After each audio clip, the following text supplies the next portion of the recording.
નર્મદા જિલ્લા ભાજપમાં છેલ્લા કેટલાક દિવસોથી ચાલી રહેલા આંતરિક જૂથવાદ અને હાઈ પ્રોફાઇલ ડ્રામાનો આખરે ગાંધીનગર પ્રદેશ કાર્યાલય ખાતે સુખદ અંત આવ્યો છે. નાંદોદ વિધાનસભા બેઠકના મહિલા ધારાસભ્ય ડોક્ટર દર્શનાબેન દેશમુખના કથિત અપમાન અને સાંસદ મનસુખ વસાવાની આક્રમક રજૂઆતો બાદ પ્રદેશ નેતૃત્વએ દરમિયાનગીરી કરવી પડી હતી. પ્રદેશ મોવડી મંડળ સાથેની બેઠક બાદ બંને નેતાઓએ વિવાદ થાળે પાડ્યો હોવાની જાહેરાત કરી છે. મળતી માહિતી અનુસાર વડાપ્રધાનના સુશાસનના 12 વર્ષ પૂર્ણ થવાના અવસરે 15મી જૂનના રોજ રાજપીપળા ખાતે એક ભવ્ય કાર્યક્રમનું આયોજન કરવામાં આવ્યું હતું. આ કાર્યક્રમ દરમિયાન નાંદોદના ધારાસભ્ય ડોક્ટર દર્શનાબેન દેશમુખનું અપમાન થયું હોવાનો આક્ષેપ થયો હતો. આ ઘટનાના વિરોધમાં ધારાસભ્યએ ધરણા પણ કર્યા હતા.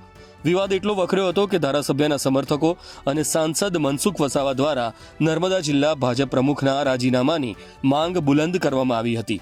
આ આંતરિક લડાઈ ઉગ્ર આંદોલન અને રાજીનામાના દોર સુધી પહોંચે તેવી સ્થિતિ સર્જાતા પ્રદેશ હાઈકમાન્ડ એક્શનમાં આવ્યું હતું. સમગ્ર મામલો વણસતા 2 દિવસ પહેલા પ્રદેશ કાર્યાલય તરફથી નર્મદા જિલ્લાના આગેવાનોને ગાંધીનગરનું તેડું મોકલવામાં આવ્યું હતું. જેના પગલે નાંદોદના ધારાસભ્ય ડોક્ટર દર્શનાબેન દેશમુખ, સાંસદ મનસુખ વસાવા સહિત જિલ્લા ભાજપના પદાધિકારીઓ અને સ્થાનિક કાર્યકરો ગાંધીનગર પ્રદેશ કાર્યાલય ખાતે પહોંચ્યા હતા, જ્યાં વરિષ્ઠ નેતાઓની હાજરીમાં બંધ બારણે બેઠક યોજાઈ હતી. બેઠક પૂર્ણ થયા બાદ સાંસદ મનસુખ વસાવાએ મીડિયા સમક્ષ આંતરિક મતભેદો દૂર થયા હોવાની પુષ્ટિ કરી હતી. તેમણે જણાવ્યું હતું કે અમે અમારી તમામ વાતો અને પ્રશ્નો પ્રદેશ નેતૃત્વ સમક્ષ પુરાવા સાથે મૂક્યા છે. ભારતીય જનતા પાર્ટી રાષ્ટ્રીય વિચારધારાવાળી અને એક પરિવારની પાર્ટી છે. પરિવારમાં નાના મોટા મતભેદો થાય, પણ વડીલો હંમેશા તેનો યોગ્ય રસ્તો કાઢતા હોય છે. પ્રદેશ મોવડી મંડળે અમને યોગ્ય માર્ગદર્શન આપ્યું છે. જો પાર્ટી મજબૂત હશે તો જ પ્રજાના સારા કામો થશે. આવનારી ચૂંટણીઓ અમારે જીતવાની છે. અંદરો અંદર લડવાથી જનતામાં ખોટો મેસેજ જાય છે અને તેનાથી સ્થાનિક કાર્યકરો તથા પક્ષને મોટું નુકસાન થાય છે. આવો સાંભળીએ આ વિષયને લઈને વધુમાં મનસુખ વસાવાએ શું કહ્યું. આ જ ઉદ્દેશ્ય છે, બીજો કોઈ ઉદ્દેશ્ય ના હોય. પછી અંદર અંદર એકબીજા સાથે લડીશું તો એનાથી પ્રજામાં પણ એક ખોટા સમાચાર એમાં જાય છે અને આખરે તો પાર્ટીને નુકસાન થાય છે. પાર્ટીને નુકસાન થાય એટલે વ્યક્તિગત પણ અમને બધાને પણ એ નુકસાન થાય. પ્રદેશે અમને બોલાયા હતા, અમારી વાત જે કહેવાની હતી તે વાત થઈ. હવે કોઈનો વાંક કાઢ્યા કરતા બધાએ એક પાર્ટીના કામ માટે કામે લાગી જવાનું એવું નક્કી કર્યું છે અને પાર્ટીમાં હવે કોઈ પણ પ્રકારના હવે ભેદ નથી. એક બધા સાથે રહીને પાર્ટીના મૂલ્યો, પાર્ટીના સિદ્ધાંતો અને સરકારની અલગ અલગ પ્રકારની જે યોજનાઓ જે છે, રાજ્ય સરકાર કે ભારત સરકારની, આ બધી યોજના લોકો સુધી પહોંચે એના માટે આવનારા દિવસોમાં અમે કામ કરીશું. નામ પણ દેશના પ્રધાનમંત્રી નરેન્દ્રભાઈ મોદી સાહેબ 2047 સુધીમાં દેશને વિકસિત ભારત બનાવવા તરફ આગળ વધી રહ્યા છે. એની સાથે અનેક યોજના લઈને ચાલી રહ્યા છે. તો નર્મદા જિલ્લો અતિ પછાત જિલ્લો છે, તો એ દેશના વિકાસ સાથે નર્મદા જિલ્લાને જોડવા માટે પણ બધાએ અમારે સંગઠિત થવું પડશે. તો એ ધ્યેય સાથે અમે સૌ સાથે મળીને નર્મદા જિલ્લા નું પાર્ટીનું કામ મજબૂતાઈથી કરીશું. જો એક મેં કીધું ને, ભારતીય જનતા પાર્ટી એક પરિવારની પાર્ટી છે. પોલિટિક્સ કરતા રાષ્ટ્રહિત અને પ્રજાહિત ભારતીય જનતા પાર્ટીના કાર્યકર્તાઓ સાથે જોડાયેલું છે. એ સર્વોપરી છે અને પાર્ટી અમારા માટે સર્વોપરી છે.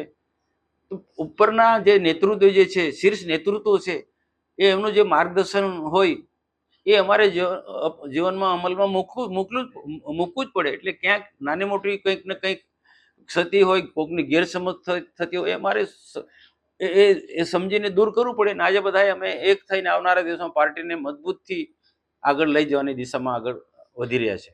ગાંધીનગર ગયા બાદ સાંસદ અને ધારાસભ્યની ગેરસમજ દૂર થઈ છે એવું કહી શકાય?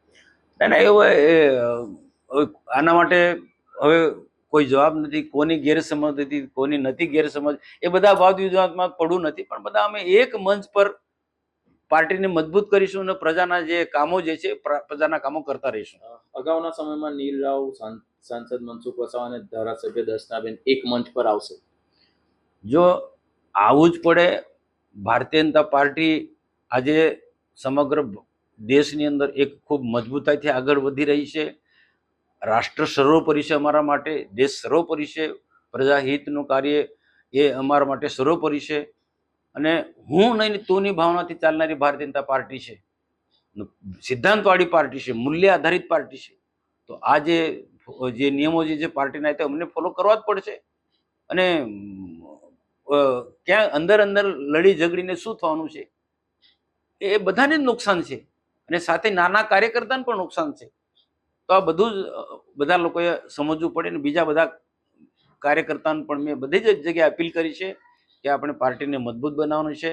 અને ક્યાંક નેતાઓના જે નીચેના જે માણસો છે એની ગેરસમજ હોય, ક્યાંક અનાવડત હોય, ક્યાંક સોશિયલ મીડિયામાં કંઈક એલફેલ બોલતા હોય તે બોલવાનું બંધ કરે.